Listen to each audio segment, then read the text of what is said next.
you can have passion for things without conflating it with your identity.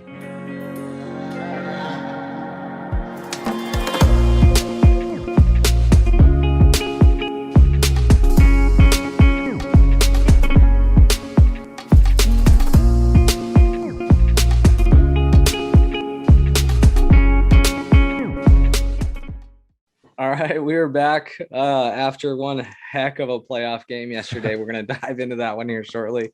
But again, welcome back. This is Champion School. I'm Ray McIntire. That's BZB.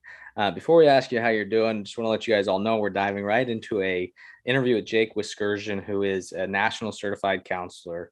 Dude is a legend, makes incredible IPAs on the side, and is also the founder of Zephyr Wellness. The dude is awesome, and make sure you stick around for that interview. But BZB, how are you?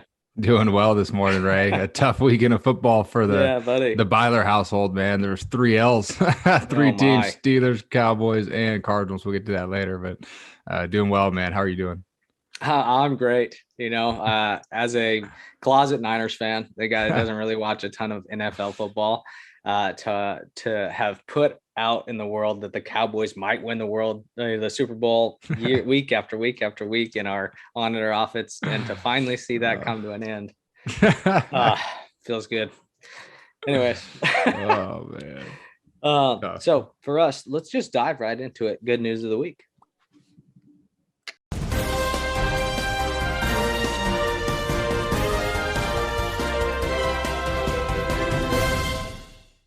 All right, good news of the week. I wanted to give a shout out to the Good News Network, where I get a lot of these headlines from, because these headlines are elite today. Number one, KFC launches plant-based chicken nuggets, and reviews say they're, quote, finger licking good. What's your thoughts? I'm down to try them. Now, is it plant-based chicken, or is it like the Impossible Burger? How can you explain to me how it would be plant-based chicken? I don't know, because they're making weird false burgers, so maybe they're making weird false chicken. I don't know. Yeah, but I mean, at that point, you're not growing the chicken in the ground. It's an animal. So plant-based. I'm assuming it's something like the Impossible Burger, or whatever, where it's I don't know, mushrooms or peas and something that whip together. But for them to say it's good, I don't know. I'm not trying it. It's not me, but good for KFC trying to take that step. KFC always comes off to me as like kind of one of the greasier spots. Yeah. So for them to get in the plant-based side, I guess it's 2022, Yeah, who knows at this point? That's right. Number two, and this one is important just because I live right near Reno. Obviously, we have a lot of good friends in Reno, but they shut down the highways. I-80 and 50 were both shut down because of snow not too long ago for 72-hour window almost, because they were just getting pounded and pounded. 7 things you must keep in your car after drivers are stranded on a frozen highway for 21 to 48 hours. Before we get into what they are, I want to hear, what do you think they are? What are some necessities that you think you need to have in your car for any kind of event like that? I don't ever want to be in an event like that. So water, snacks, at least some sort of a blanket or something, like heating blanket or something, maybe a poncho, just in case you got to go outside, go to the bathroom. Toiletries, maybe. Yep. Nice. A change of clothes. Yeah, that kind of goes with the blanket, like you said. Those are all kind of packed together. What else would you need? Oh, cell phone or emergency phone, something to call, maybe not. Yeah, we're gonna assume that every time you get in your car, you have your phone on you. Yeah, it is 2022. That's right. I don't know what's the rest. Ice scraper. Ooh, okay. Because living in Reno, we both know the Honda Civics take the ice damage pretty bad. Battery powered flashlight. Make sure you have batteries, maybe a change of batteries. They also included phone, car charger in there, and then jumper cables.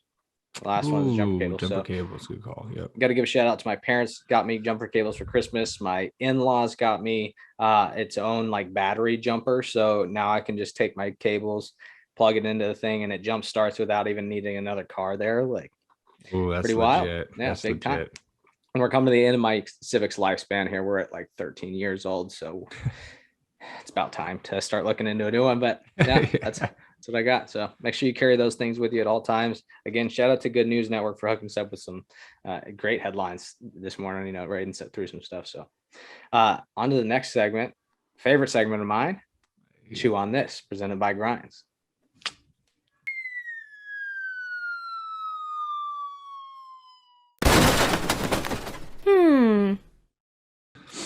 Chew on This. It is the week. We're just going to let you dive into it because I think you have a lot to say on the outcomes and the performances of postseason football.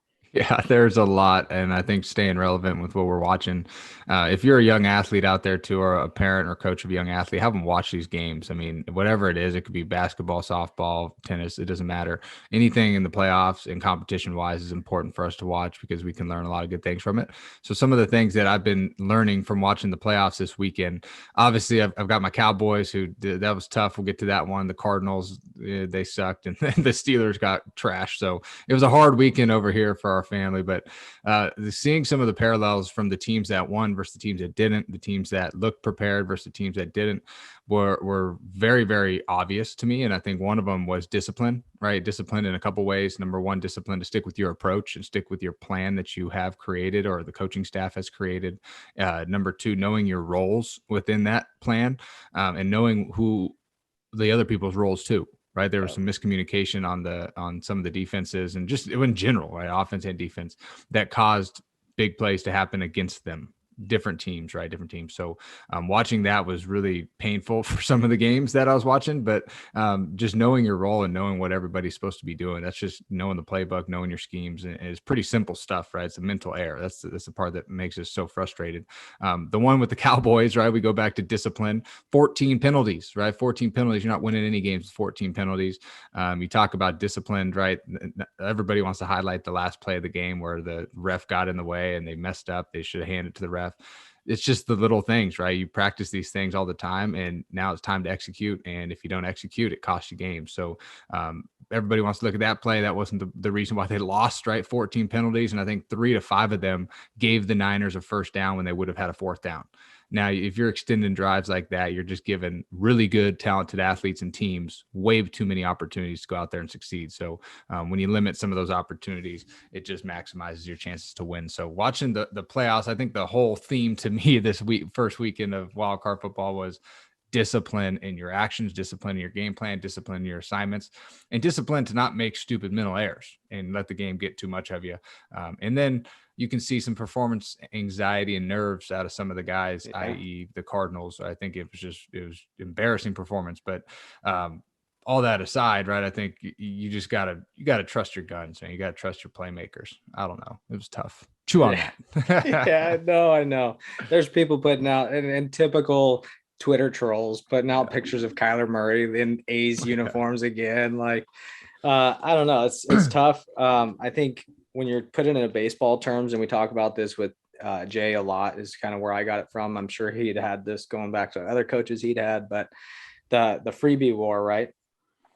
Free passes, errors, how many extra bases on ball and dirt, how many walks are you giving up as a team versus the other team? And when that was like, I want to say +7 or more, the team's winning percentage was like 97%. Like it was unheard of. So like we were always fighting for free passes, and like we would work counts, and as you know, because that was a part of our approach. But those free passes add up, and the same thing, like you said, like of course the biggest time when you're going to get those penalties are in the biggest game of the year, and the one that's going to send you home if you make them. The other team is going to lose, or you're going to lose more games than the other team is going to allow you to win, I think in the long run. So tough deal. That's the toughest part. Hey, but bright future for all those teams. So look at the bright side. Yeah, there you go. There it is. Turn the page right away. Give a shout out to Big Bear. Sorry, Big Bear. I'm sure you had a frustrating day yesterday or 2 days ago. But yeah, hey, we're pulling for who are we pulling for now? Bills fans, yeah, the right? Bills are Bills fans. So if you guys don't know, Austin is a consistent flip-flopper, and especially with the NFL side. The baseball side, I think he's just a baseball fan, but NFL teams, oh man, it just depends on the day. So Yep. Go Bills. This week, Jake Wiskerchen, again, we already introed him a little bit. Zephyr Wellness, the guy is a Hall of Famer and has a lot to say on the mental side, on the overall health and wellness side for our youth and for our just individual people. And with us being in 2022, where it's at the forefront of everybody, like he is a perfect guy to talk to about this and to dive into. So without further ado, let's dive into Jake Wiskerchen.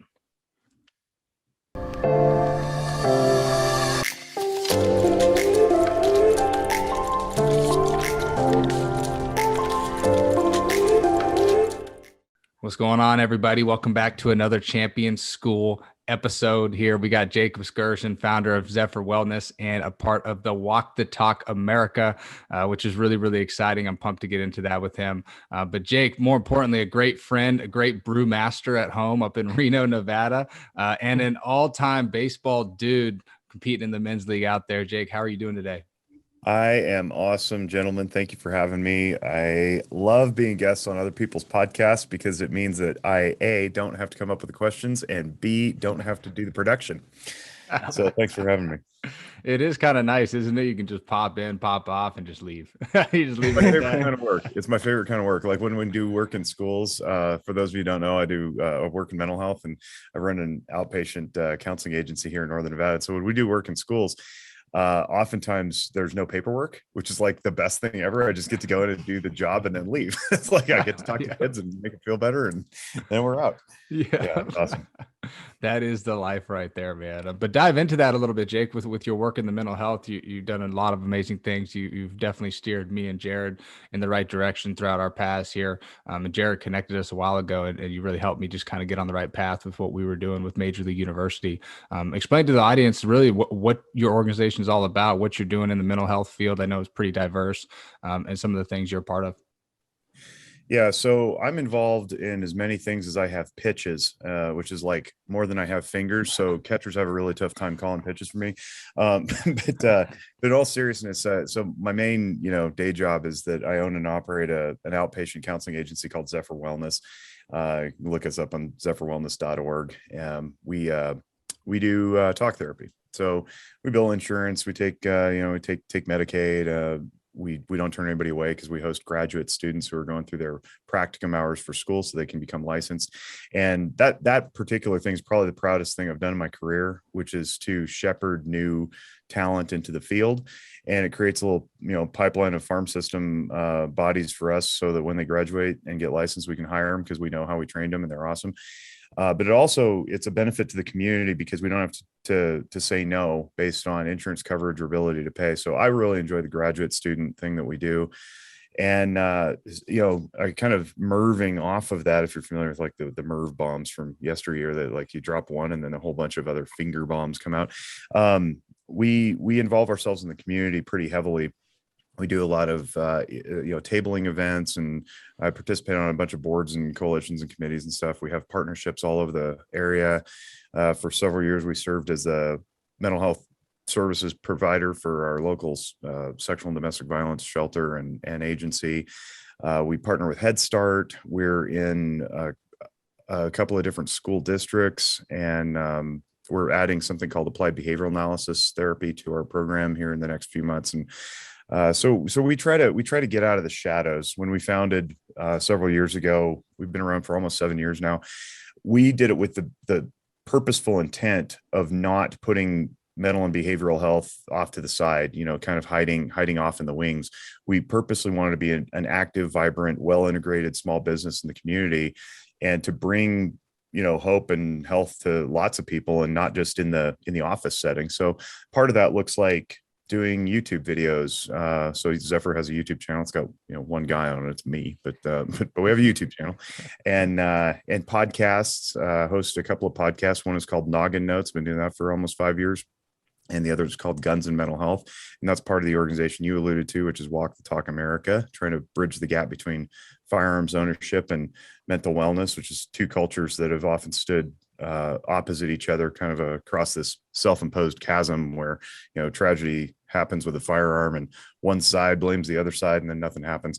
And so, we're trying to move the ball forward, trying to get people the help they need. Everybody hears about this mental health crisis in America. And I know that we're never going to solve it by doing individual face-to-face outpatient therapy, nor do I think that that's necessarily appropriate for everybody. So I'm trying to get information pushed out in all the best ways that I can, including, interactions like this, so that people can take this stuff and integrate it into their own lives and become healthy and happy and not have to, cross my threshold if we can help it.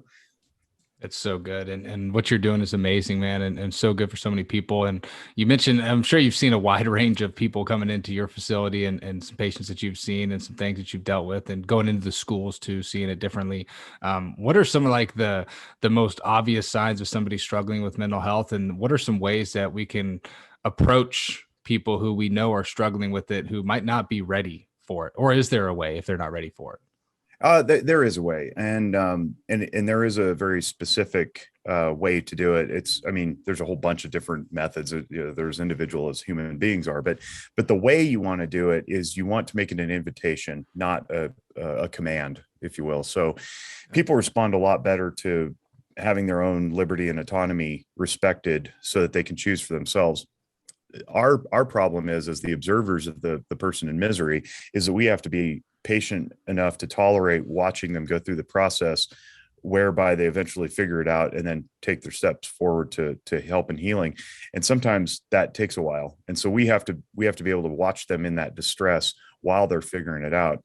And that can be really frustrating. So the first step is we have to be patient enough, and we have to know ourselves well enough to, once we introduce this information to them, to wait and let them figure it out. There's that old joke about how many therapists does it take to change a light bulb, and the answer is one, but the light bulb has to want to change.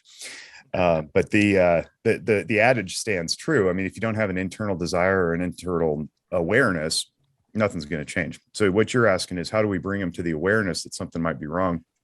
And it takes a recognition, right? And sometimes I think what we've done, especially in today's culture, where we used to talk about how mental health care, mental illness broadly, is stigmatized, right? It's like nobody talks about it. We white knuckle it through life. We stuff down.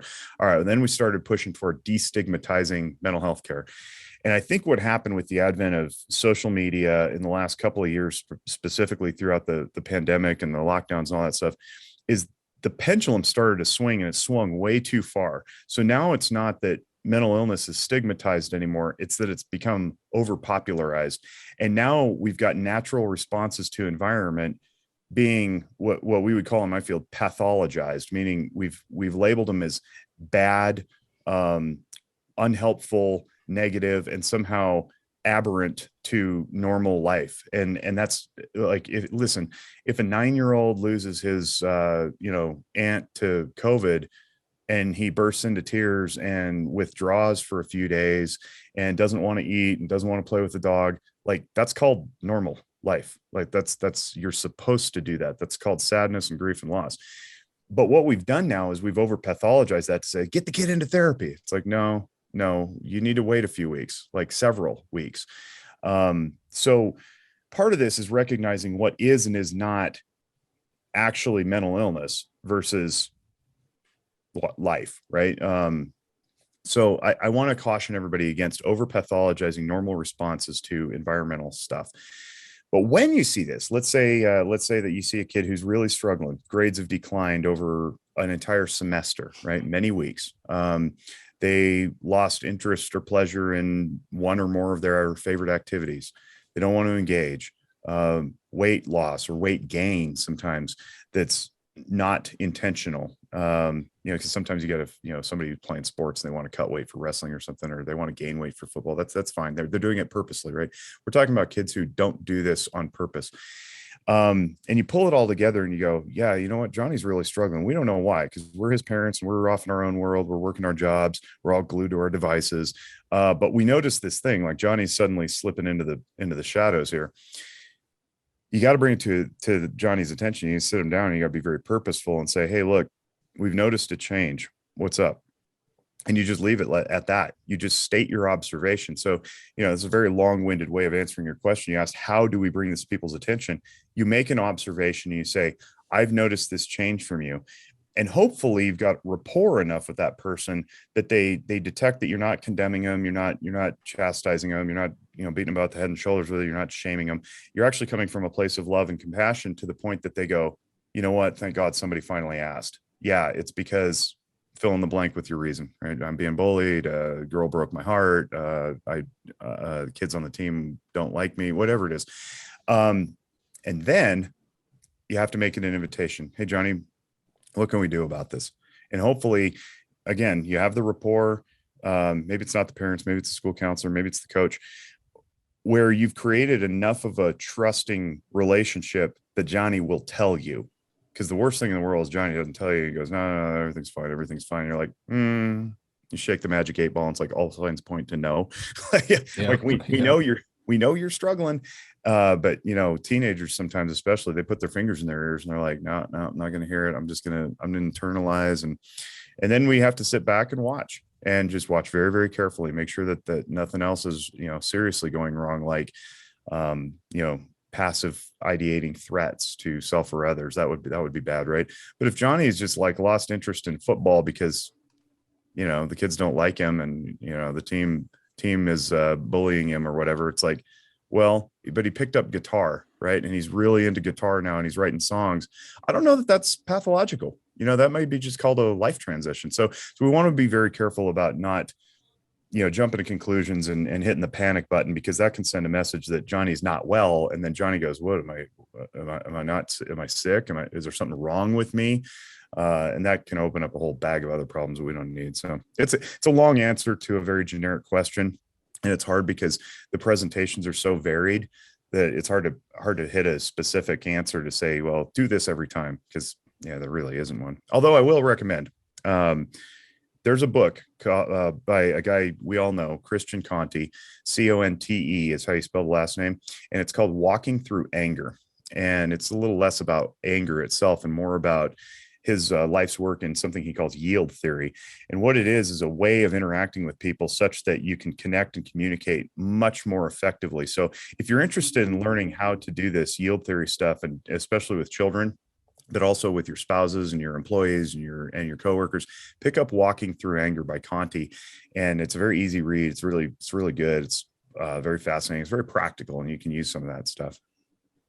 Perfect. No, I love that. And I like the fact that you said, hey, it's an invitation, not a command. We're not commanding somebody. We're inviting them to have a conversation. And I think a lot of the times people just need somebody to listen to. I mean, for a lot of us, just say, who's the open ears, who's not shoving their face in their phone and putting me off and showing me with their actions that they're really not listening to what I have to say. And when people just sit back and listen, it just opens up so many more doors for people to just get that off their chest and to really be able to speak about it and share what's going on. So I love that. Jake, it's huge. Perk, I'll pass it off to you, man.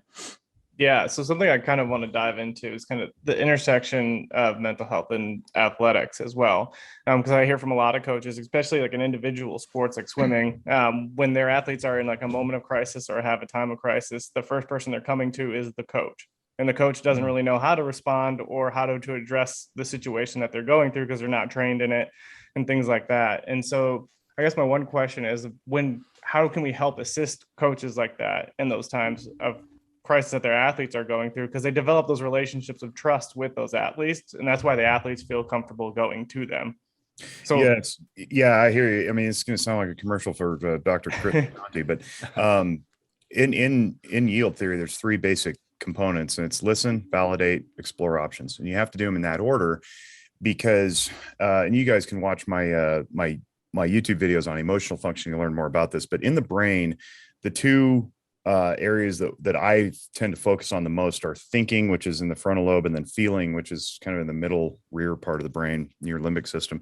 If somebody is limbically flooded, well, that's the emotion part, right? If you're in an emotional state, the frontal lobe, where our reason, logic, analysis, otherwise known as executive functioning, exists, that part, it doesn't shut off completely, but it's very, very diminished. So if somebody's in an emotional state and you start hitting them with logical solutions to their problems, the brain literally won't receive that stuff. So the first thing you have to do is listen. Listening is very hard because we often want to solve problems, especially as dudes. Dudes are, solution oriented, and we just want to like get it done right now, right? And that doesn't work well with our wives. For those of you who have wives and or girlfriends, like sometimes it's not about that. You just want to sit and listen. In order to sit and listen, like I mentioned earlier, you have to be able to tolerate somebody else being in distress. That means you have to tolerate yourself in distress. So it takes an incredible amount of self-control to work through and sit in somebody else's pain and not pull them out of it just because you don't want to be there. So listening is the first thing.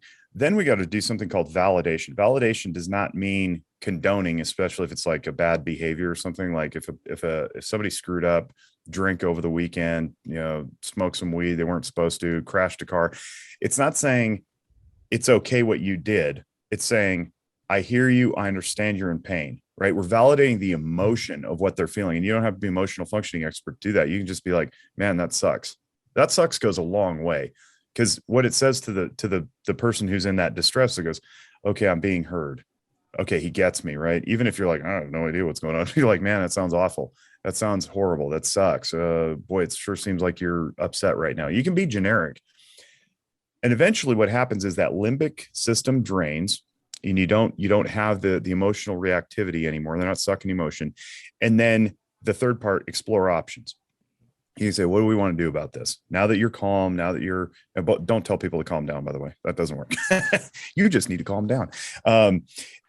Listen, validate, and then explore the option. What do you want to do about this? And go from there. And I think that will provide the avenue for, reconciliation for the wrongdoing, or if they're panicked about school, they can focus more on their homework and get the assignment done, whatever it may be. But you got to get them out of the limbic state first. And the way to do that is to listen and then validate before you start throwing solutions and suggestions at them. Yeah. And I think that's huge, because I think a lot of times we forget to listen and validate. And I think, Ray, you can probably touch on this a little bit too. As coaches, you want to come up with solutions, and that's like your first training in a thought. And so I think that's really huge to touch on. Yeah, I don't know if my wife has ever responded well to calm down. So I think you're right on that end. And Jared, you're right. I mean, as coaches, especially like even with the swing, right? Like nobody's going to change unless they're ready to change their swing. The same thing on the mindset side. For you, Jake, when you're going into a school and you're trying to teach these things or skills to the masses at a younger age, what are some things that you're teaching them when you're just going in and speaking to a whole school? I'll go back to emotional functioning. I think that the deeper I've gotten into my career, the more that I've realized how critical this is for a couple of reasons. One, it's universal across all human beings. We've had the same 10 emotions for 40,000 years, and everybody has them. I don't care if you're intellectually disabled or you've got a horrible upbringing or you think you were just quote unquote born angry. It's not true. Everybody has the same 10 emotions. So that's one thing. Everybody has these. They all serve a purpose, and they're all useful in some capacity or another. The second thing is this isn't taught anywhere. So without somebody specifically and purposefully teaching emotional functioning, we're just kind of left to figure it out on our own. And I figure the faster we can get kids caught up, the better off they'll be down the road when they encounter distressing situations, no matter what they be. So if I know what sadness feels like in my body, some people feel it in their throat, some people feel it in their chest, some people feel it in their head or whatever. If I can differentiate sadness from anger, then I can more precisely respond to what's making me sad or angry. So I teach emotions, and it's anybody can get this stuff. I think that the youngest I've taught is probably in a group, I'd say it's about 10 or 11 years old. Individually, I have a 6 and a 4-year-old. My 6-year-old absolutely knows at least 6 of his emotions, maybe 7. I don't think he knows contempt yet. He might actually know 8, but I don't think he knows contempt, and he probably doesn't necessarily know shame from guilt, but he knows them, right?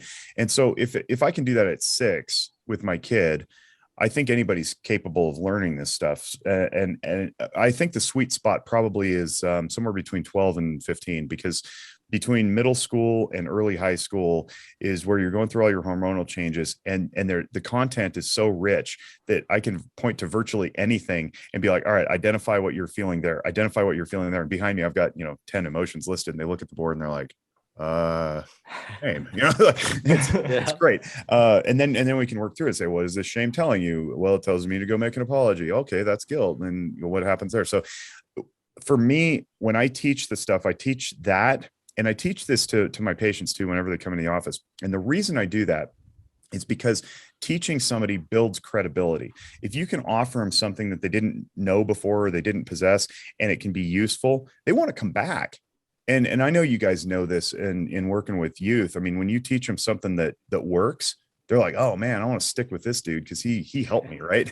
Yeah. So I start there. And after I've built that credibility, I've built that rapport, I can go deeper with them and explore, childhood traumas or deep, dark fears about the future, or, the conflict that they have with their loved ones, or whatever it is, regardless of age. So I start there, and I start cognitively, but I'm teaching the limbic through the cognition and building rapport as an educator. That's how I teach it. And from there, like the world opens up.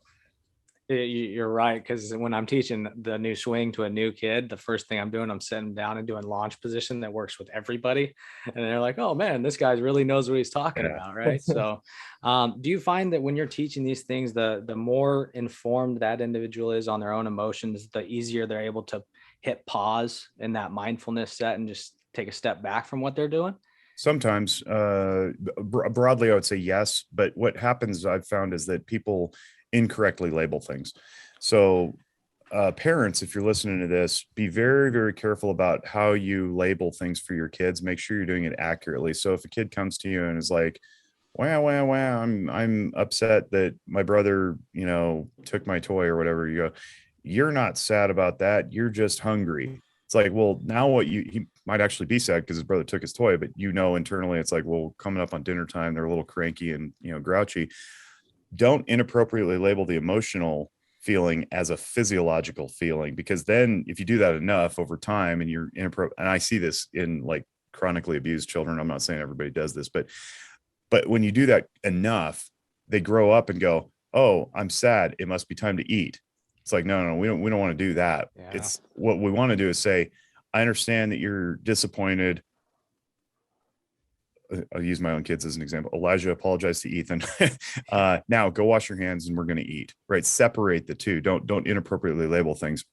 And don't tell them, don't invalidate. Say, that's not what it is. It's this. It's not, you're not sad, you're angry. Or like, kids need to know accurately what they're feeling, validate it accurately. But broadly, yes, the more in tune they are, the more this stuff sticks. And I find people nodding along going, yeah, somehow deep down, I sort of knew that. You just put words to it. It's like, well, yeah, it's because it's natural. It's normal. It's it's a necessary biological, need that we have to feel things. Go ahead, Bye. No, that's great. I love it. Something you mentioned, Jake, I think it was the last time we did a podcast, probably 2 years ago or so. And even when we were sitting down, is all emotions are temporary. And I really like that concept, because it's like, hey, I might be feeling shameful one day, but I don't have to take that into my next day or my next year or my next opportunities. Or your next moment, how long is a moment? It could be very fleeting, especially when we're talking something like sports. Like how many moments go by in between plays or pitches? It's like you swing and miss, you beat yourself up. And you're like, oh gosh, I was right down the middle. You better get over that because the guy's winding up again. You know what I mean? So we want to be able to experience this stuff, tolerate it in the moment that it is, and then let it go, leave it where it's supposed to be, which is in the past. Later, you can go back and examine and learn from it. But if there's something that needs attending right there in that moment, you better be in that moment.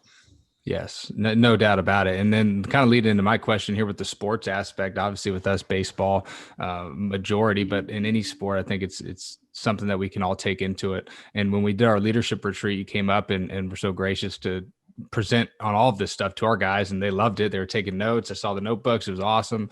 Really good stuff. And then for me, learning how you present and doing different little tricks and things that kind of keep the attention engaged. That was really good. I've been using those, so don't think I did not notice those. Throwing markers at people. I actually did throw a marker at a kid on Monday. I did. And now this was out of anger, but the kid wasn't paying attention. We're doing our breathing. He's looking around, laughing, like just being a jackwagon. I was like, dude, I'm just going to chuck a marker at you. I hit him right in the back. Good shot by me. And he didn't say a word. Right. So, but when you're going into the games and you're competing and you're in the heat of the moment, what are your best recommendations or practices to try for any athlete out there that can just, hey, recognize, replace, reset a little bit, maybe self-reflection, whatever that might be. But mainly in the heat of the moment when things seem like it's very emotional, right? They're in a high emotional state and volume. How can they just recognize those things and kind of take that step back a little bit? Like you mentioned, hey, experience it, move on, kind of get the next play.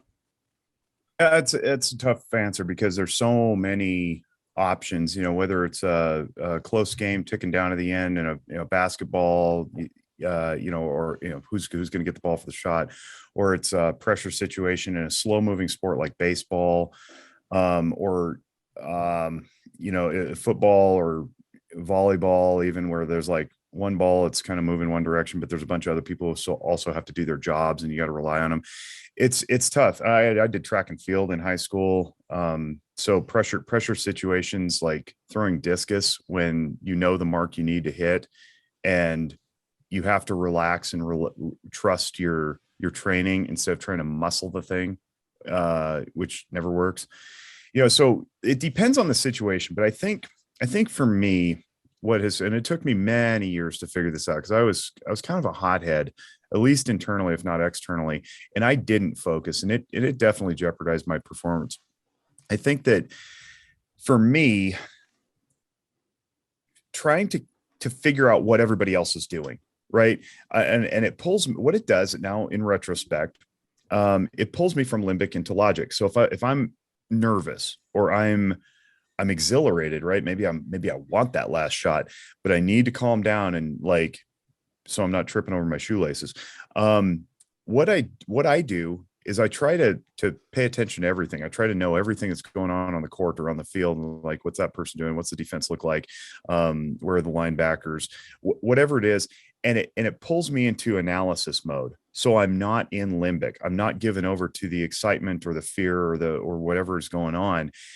And I'm focusing that way. I'm focusing on the mechanics of everything else. And what I'll tell you has been really beneficial. It's made me a better student of all sports. Because if my job as defensive lineman is to go, get the quarterback, but keep contained on the end or whatever, I'm mindful of where the linebackers are. It's instead of giving over to my job, tunnel vision, go get the quarterback, right?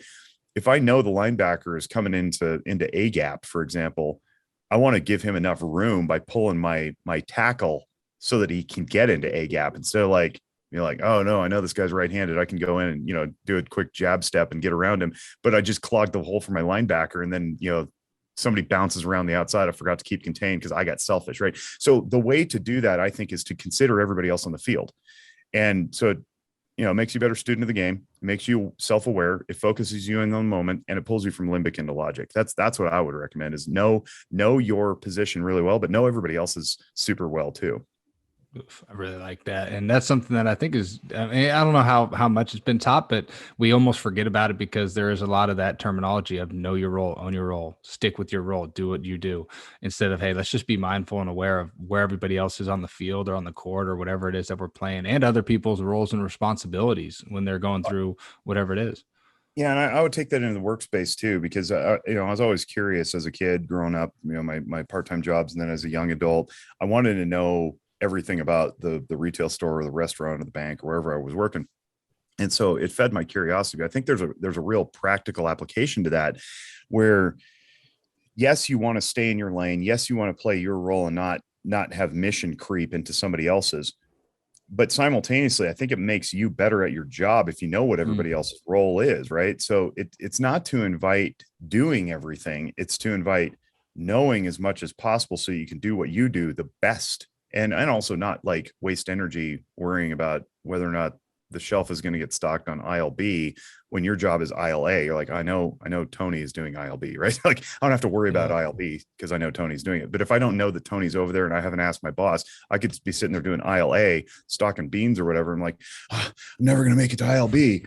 right? It's like, I'm staying in my lane, but I just know ILB needs to. So we can let go of that if we know that Tony's around the corner. That's awesome. I love it. I love it. That's a great example. Back to like 18 years old. That's so good.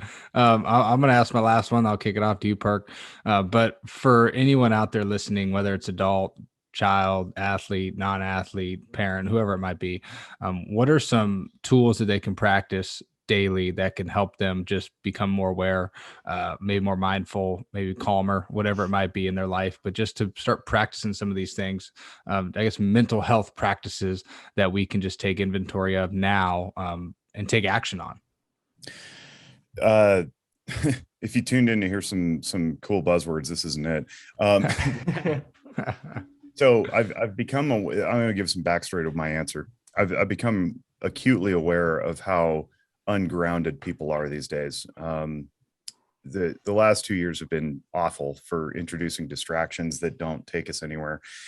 And along the way, I think we've abandoned our roots collectively. So whether those roots be spiritual, moral, ethical, familial, we've just gotten so dazzled by the devices and the streaming videos and all that stuff that, and the messaging that comes through there largely is question everything, right? And I don't care if it's question everything politically and don't have trust in your government, or it's question everything you thought you knew because you might offend somebody. So like whatever it is, it's unanchored most of society. So my recommendation, it's made people crazy, quite frankly. Oh no, the therapist said crazy. Yeah, that's fine. Everybody understands it. To combat that, we have to re-anchor ourselves. We have to pick something that is ours. It's reliable, it's true, and it will be there for a while, right? So I don't care if it's nature or the cosmos or God in the Judeo-Christian form, or it's some personal ethical code. Everything that you do should go through that lens, through that matrix, if you will. I don't mean like Neo and Keanu Reeves. I mean like a box of squares through which you evaluate things. If you make your decisions through your personal anchoring, and you know why you do what you do, it's my favorite word in counseling is intentionality. So there's a buzzword. Intentionality is the spirit of knowing why you do what you do. It puts you in charge of your decisions so that you're not pushed into reflexive decisions by other people or other circumstances. And you get to know exactly what you're doing and why you're doing it and how you're doing it, so that you can reasonably predict the outcome. If you do that, you're not going to be tossed along the metaphorical waves of the sea as the storms come up. You're rooted. You're anchored, right? You're going to be fine. You might get a little wet, but you're not going to be blown all over the ocean. So anchor yourself in something and continue to remind yourself why you do what you do, where it comes from, and what your purpose is. And I don't mean like necessarily big life purpose or anything. That could be it for sure. But know why you do what you do from one day to the next, moment to moment, how you parent, how you conduct yourself in school, how you conduct yourself in your relationships. At least know why. I don't care what you do. I don't care how you dress. I don't care how many rings you have on your nose. Like, it doesn't matter. Know why you do it. And that'll put you in much better charge. So when somebody comes to you and goes, hey, why do you dress like that? Why do you have rings in your nose? You can be like, well, because of blah, blah, blah, right? You've already thought it through this lens of whatever it is you've chosen. That's how we're going to fight mental illness. Know where you originate, know where you're going, and be in charge of it. So good. That's awesome. Perk, I'll pass it to you or Ray. Yeah, I mean, I think that comes down to like finding your foundation, right? And being able to have something that you can go back to no matter what changes in your life.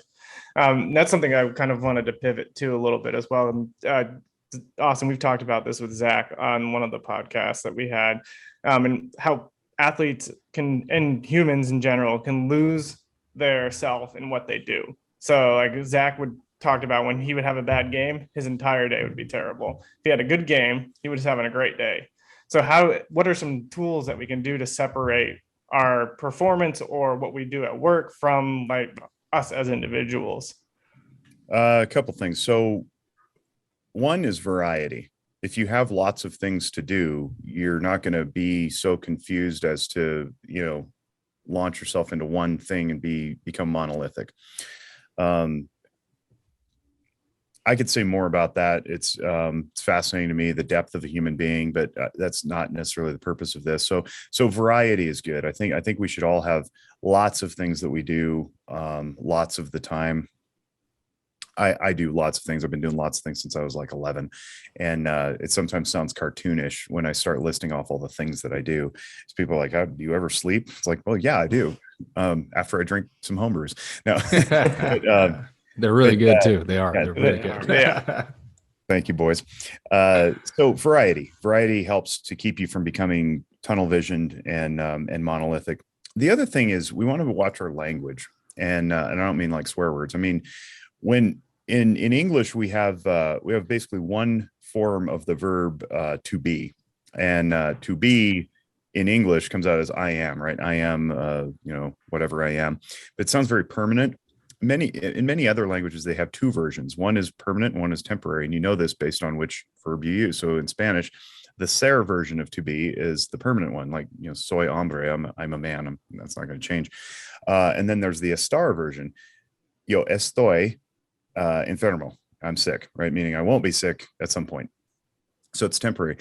And when we have this one use of the verb to be in English, everything starts to sound permanent. So you're like, I am an accountant. It's like, oh, that's an immutable characterological trait. You just came out of the womb and you were an accountant, and you all be an accountant.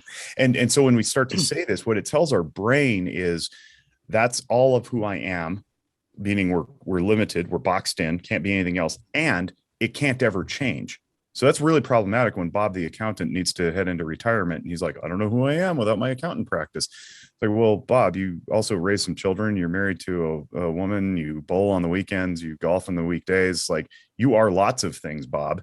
You can let accountancy go and not lose your identity. I think that's what happens. Jared and I talked about this yesterday on the Noggin Notes podcast. The identity, it's like, career as identity or identity as career can become very problematic, especially when you're talking about kids who got put into baseball at 6 years old. Maybe they played some soccer at 7, maybe some football at 8, but then like by 9, it was baseball forever.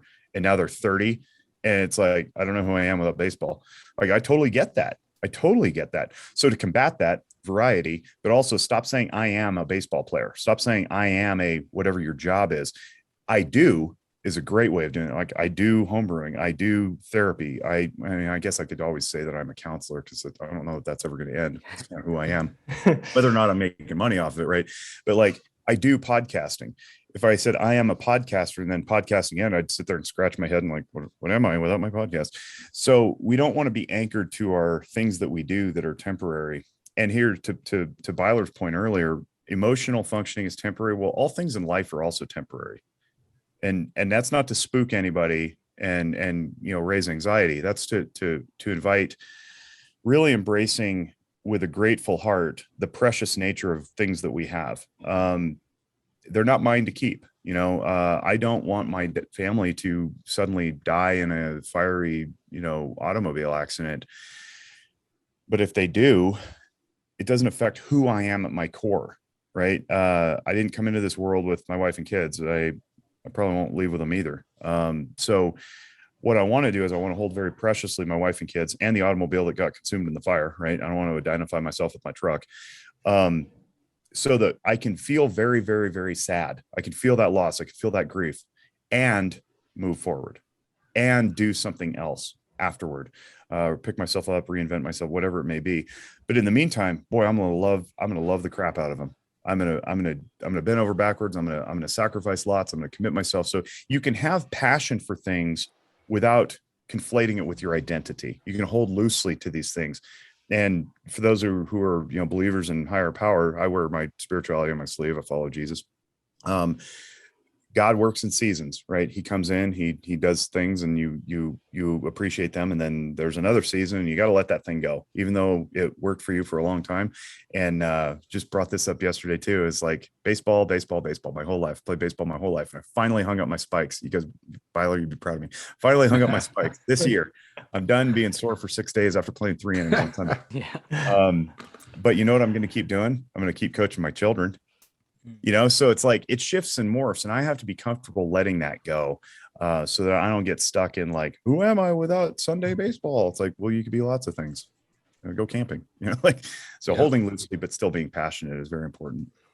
Yeah. And there's a lot of people that'll get to that 30 mark and decide to make that shift. For me, for example, shifting careers, and some people are just afraid to make the jump, right? Totally. Because they're so tied into, like you're saying, tied into that identity piece. Yeah, it's just not ideal. But before we get to the game, I wanted to ask you, my last question is like, what are those things you're doing? You do a million things. You're a great home brewer. We hit on it, but what are some things that you're doing in your free time? Polish his knuckles. I know, right? What is your diversity across things that you're about? So I got asked a couple of years back, I was on somebody else's podcast, and this gal, Christina, she asked me, totally caught me off guard. She says, with all the things you do, how do you find time for yourself? And I was like, she's another therapist, so we're thinking in like, self-care talk and all that stuff. And I was like, I don't have an answer. and I had to think about it. And the more I thought about it, the more I realized that nothing I do is a chore. I choose the things that I do. And I kind of forgot that. The only thing I see as a chore is like my paperwork. I hate it. Like, I never change. It makes me want to throw up. I'm still a week behind on this one guy's log note from last week. So we'll peek behind the curtain there. Jake's a terrible paperwork guy. But so podcasts, YouTube, Family Guy, not Family Guy, the show, but I'm a family guy. I have kids and a wife. Rec league baseball, coaching my kids. I chair the board of directors for a charter school up here that I helped form. Chaired my licensing board, rewrote a bunch of laws for the state for my profession. I homebrew. I sat on my church council. I still attend church. I mentor. I supervise. I run a business. Lots of things, right? And all of them are because I want to. I derive energy from them. They're not a time suck. I don't lament waking up in the morning. Sometimes I wake up in the morning, I'm just like, I'm tired, but that happens to everybody, right? I don't grind my teeth through the day. So that's a big thing for me, is knowing, again, intentionality. If this isn't bringing me joy, I need to look to do something else. And one of the examples I used, I think I shared this with Jared yesterday, was homelessness. For the longest time was like, just kept creeping into my life. It's like, hey, Jake, help out with homelessness. And I was like, like I knew internally that wasn't my calling. My calling is lots of other things. It's just not that. And that's okay. Like, we can say no to things and not feel like we have to, hose down every fire. But I think one of the things that makes me, that I derive a lot of energy from is this Walk the Talk America organization, where I'm the mental health guy of guns and mental health. I've been a gun owner my whole life. I was never really into the culture. I was raised with a family full of cops. But I'm a gun owning clinician, and that's very unique. For some reason, I don't know why. And so when I joined up with WTTA's mission is to bring mental health care to gun owners, because gun owners typically have been spooked by the rhetoric of the NRA. It says, don't go to doctors, don't go to therapists. They're going to take your guns. They're going to red flag all this stuff. This is not true. But they don't know that. And it's like, I go to these shows and these trade shows and conferences and stuff, and it's like these firearms owners who've never seen a clinician before come up, and it's like, they touch me. It's like, are you real? You're going to clinician. So I derive a lot of pride and energy from doing that work, because what I know is I'm bringing, I don't know if you guys knew this, but roughly 47% of Americans either own a gun or live with somebody who does. So that's like half our clientele. Half our clientele in America is a gun owner or lives with a gun. We have to become competent at that language. And here's why. Firearms suicides comprise 50% of all suicides in America. And of all gun deaths in America, 64% are by guns. So it's like 64% are suicides. We have to reach that community. And who's going to do it? I look around, it's like, I'm literally the only guy in America doing this. Well, now we have another one. His name's Eddie Davenport. He's from North Carolina. But it's like, how is this possible? So I really enjoy that. We have a great podcast. I get to meet really great people. I've learned a lot about the gun culture and community. It's been fabulous. So I derive a lot of satisfaction and joy from that, because I know that the efforts we endeavor are making a difference. Yeah, in church the other day for me, it was, they're talking about being overfilled, and you are one person that is definitely filled all the time and able to pour into others. So I'm so grateful for that too. Like I've learned gratitude in the last few years. That matters. I didn't know gratitude until probably 6, 7, 8 years ago. It's a big deal. Keeps you focused, keeps you humble. Gratitude's important. Love it. Well, hey, let's get into this game. I'll kick it off to By to wrap us, but it's called On It or Off It. So I'm going to go through a list of 10 things. I threw in some Reno things in there for you, so you can let me know whether you're really on it or off it. But you're going to tell us whether you're about it, you're on it, or you're off it. It's not what you're about. And then a quick sentence as to why that was your answer. All right, we're going to start with number 1, Reno Aces games.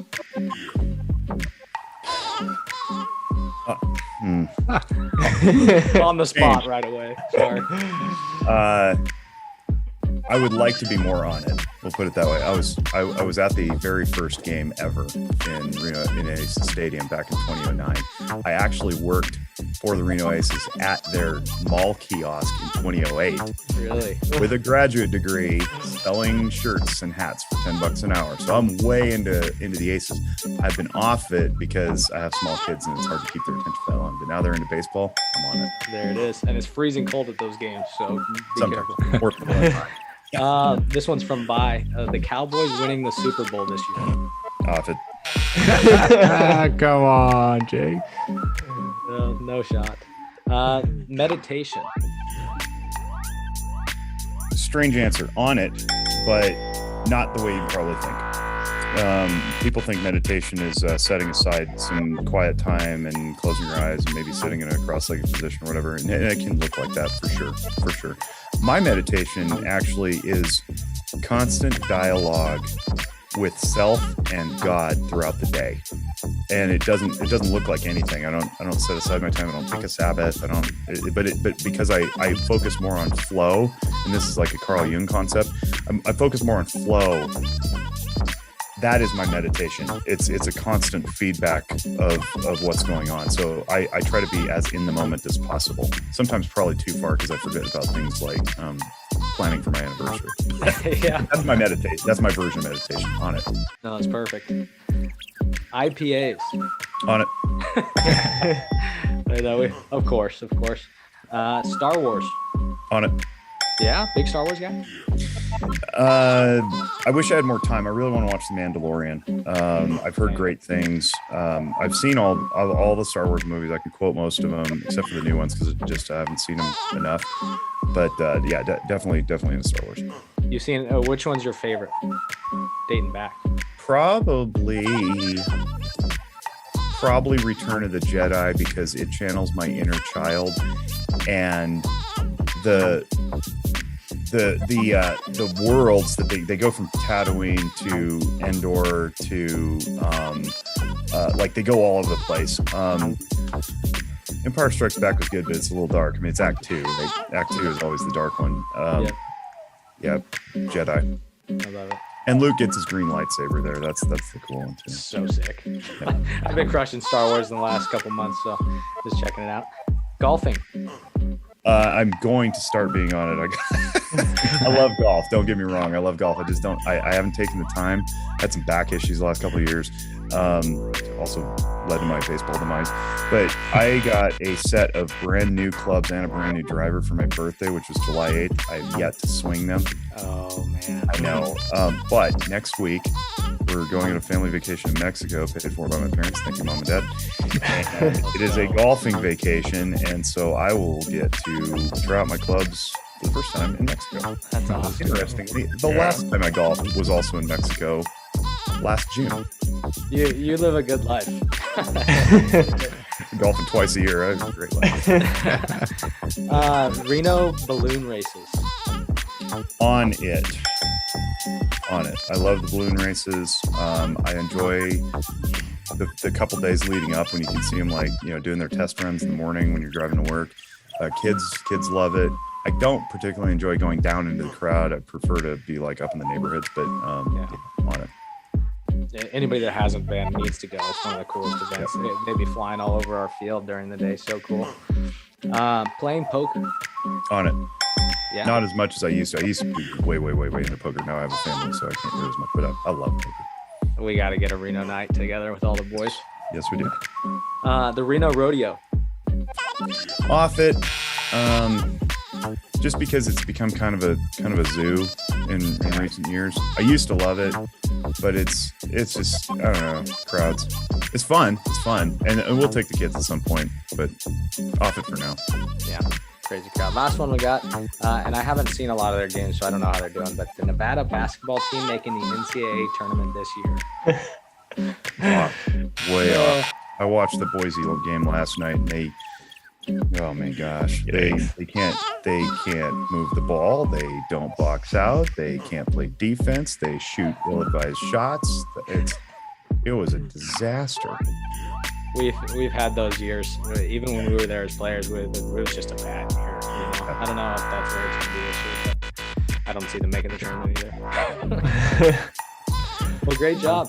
Bye. Go ahead. You go ahead and wrap this thing.